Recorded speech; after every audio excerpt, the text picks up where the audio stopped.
Vivre dans la rue est un combat de chaque instant. Rien qu'à Bruxelles, 700 personnes dorment dehors toutes les nuits. S'abriter, se nourrir, mais aussi se laver pose problème. C'est pour répondre à ce besoin fondamental d'hygiène que l'Ordre de Malte a créé la fontaine. Elles sont 3 en Belgique, à Gand, Liège et Bruxelles. Psychologues, infirmières, pédicures et bénévoles y accueillent tous ceux qui s'y présentent. Et tout y est gratuit. On voudrait que ça soit un endroit où ils puissent se poser, de prendre le temps pour eux, justement, de se faire du bien.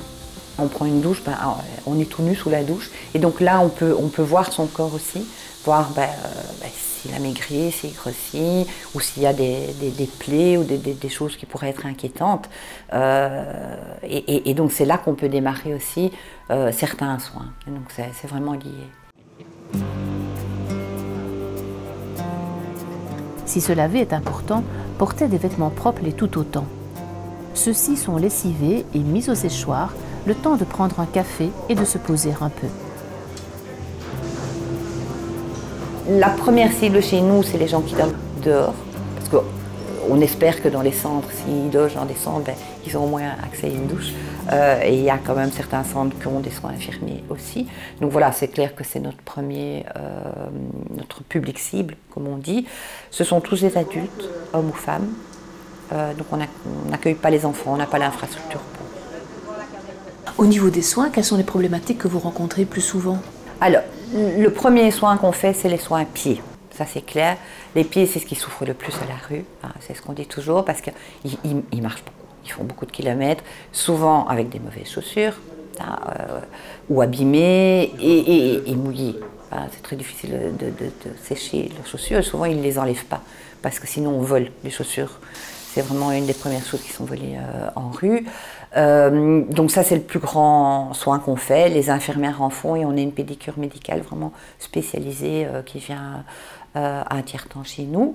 Et les autres, il y a les pansements, les suivis habituels. Mais ce qu'on fait aussi beaucoup, c'est tous les traitements antiparasites, donc contre les poux et la gale. On fait plein de choses aussi. Il y en a qui nous laissent leurs médicaments, on fait des piluliers. Vraiment, c'est tous les soins de base infirmiers. Quand les vêtements sont trop abîmés, un vestiaire permet de les échanger contre d'autres plus neufs. Qu'est-ce que vous aimez bien comme couleur? On va d'abord regarder veste dame. Tout ça, c'est déjà... Quand on sort de la fontaine, on est un autre homme et une autre femme? Nous, on espère, mais je pense que nous, on voit un changement. C'est clair que souvent, on voit un changement. Moi, j'ai toujours, ils se tiennent plus droit. Il y a comme ça, donc on parlait de l'estime de soi, de pouvoir relever la tête. Ils se regardent beaucoup.